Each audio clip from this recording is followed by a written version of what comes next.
Hey, Lauren here, buying and selling real estate that you haven't seen, so it's sight unseen. I am changing my tune a little bit with these. Earlier in the year, I thought it was acceptable, or I thought, I've seen too many issues with it. And recently, if I'm the seller, I don't want to sell to a person that hasn't seen the property.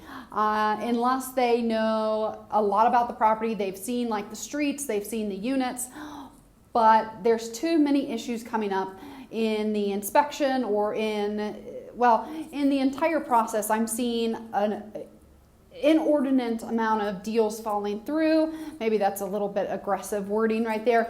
More deals than normal. It used to be few and far between you had a deal fall through after the offer's sent, and then you work on the contingencies or after the earnest money is there.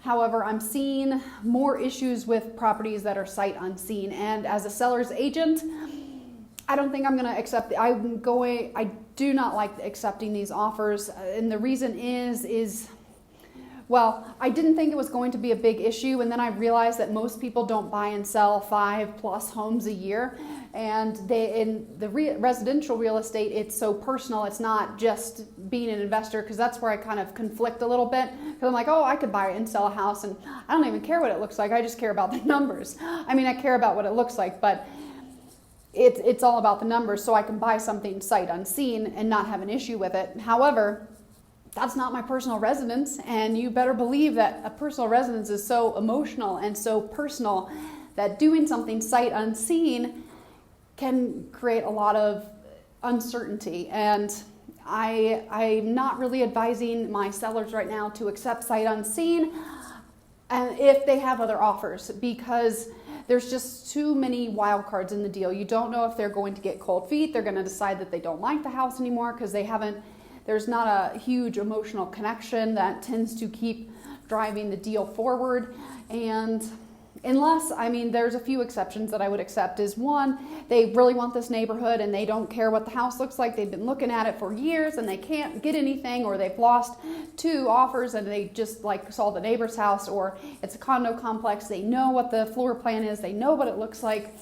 But unless they have extensive knowledge of the actual house or the street, I don't think it's wise, just because of the issues that we're seeing with buyer remorse, if you will. That I think with sight unseen, you don't have that personal connection to the property, and so you're more likely to just say, I'm done, compared to when you actually see the property. So I'm not advising my clients to see buy or accept offers with sight unseen, and it's just because I'm seeing so many more issues with these offers than when people have actually seen the house, which that makes sense, right?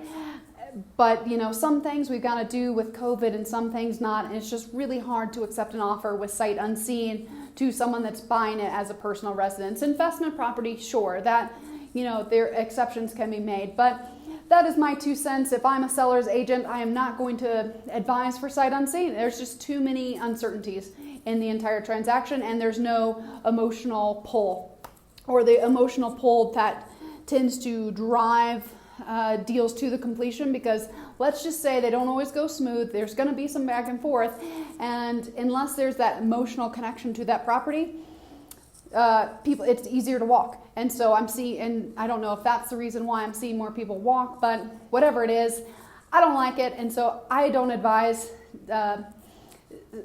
taking offers with sight unseen. It's just too many wild cards in the deal. So thank you guys. These are my opinions just from what I've seen. A lot of it's anecdotal because this last year has been unique, to say the least. And we'll see what the future holds. So thanks guys for tuning in.